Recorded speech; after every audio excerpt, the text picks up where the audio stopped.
कर लो। झुकेगा नहीं वेरी गुड। చూపే బంగారమాయనే శివల్లి మాటే మాణిక్య మాయనే.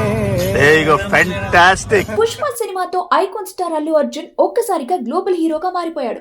పుష్పరాజ్ నటన ప్రపంచవ్యాప్తంగా అభిమానుల్ని సంపాదించి పెట్టింది. ఇండియాలోనే కాకుండా ఇతర దేశాలకు ఆ క్రేజ్ పాకింది.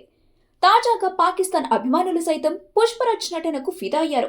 అందుకు సంబంధించిన వీడియో ఒకటి సోషల్ మీడియాలో తెగ చక్కర్లు కొడుతోంది. కరాచీలోని సందడిగా ఉండే వీధుల్లోకి వెళ్లిన తెలుగు యూట్యూబర్ ద్వారా పాకిస్తాన్ లో పుష్ప క్రేజ్ ను షూట్ చేశాడు. తెలుగు సినిమాపై ప్రగాఢమైన ప్రేమను ప్రపంచానికి పరిచయం చేశాడు. స్థానికులు ఉత్సాహంగా అల్లు అర్జున్ ఐకానిక్ డైలాగులను అనుకరిస్తూ శ్రీవల్లి అంటూ పాడారు. పాకిస్తానీయులు పుష్ప ఫీవర్ తో ఆనందంగా మునిగి తేలుతున్న దృశ్యాలు సోషల్ మీడియా ప్లాట్ఫామ్లంతటా పంచుకోవడం వైరల్ గా మారింది. ఈ వీడియోకు నెటిజన్ల నుంచి మంచి స్పందన వస్తోంది.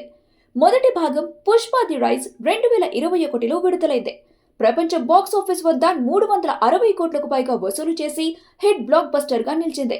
ఇది అల్లు అర్జున్ కి ఉత్తమ నటుడిగా మొదటి జాతీయ చలనచిత్ర అవార్డును కూడా సంపాదించింది.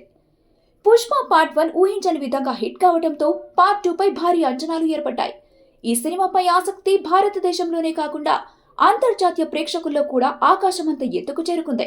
ప్రస్తుతం సీక్వెల్ రామోజీ ఫిల్మ్ సిటీలో చిత్రీకరిస్తున్నారు. అభిమానులు భారీ బాక్స్ ఆఫీస్ ఓపెనింగ్లు మరియు రికార్డులను ఆశిస్తున్నారు. ఇది ఆగస్టు 15, 2024న విడుదల కానుంది. ఇప్పటికే ఈ మూవీకి సంబంధించిన లుక్స్, పోస్టర్స్ ప్రేక్షకుల్లో మంచి హైప్ ను క్రియేట్ చేసింది. కాగా పుష్పతో పాన్ ఇండియా హీరోగా మారిన అల్లు అర్జున్ తో సినిమాలు చేసేందుకు టాలీవుడ్, బాలీవుడ్ డైరెక్టర్లు ఆసక్తి కనబరుస్తున్నారు. ఈ Tollywood icon star animal fame Sandeep Reddy వంగతో కలిసి పనిచేసేందుకు రెడీ అవుతున్నాడు.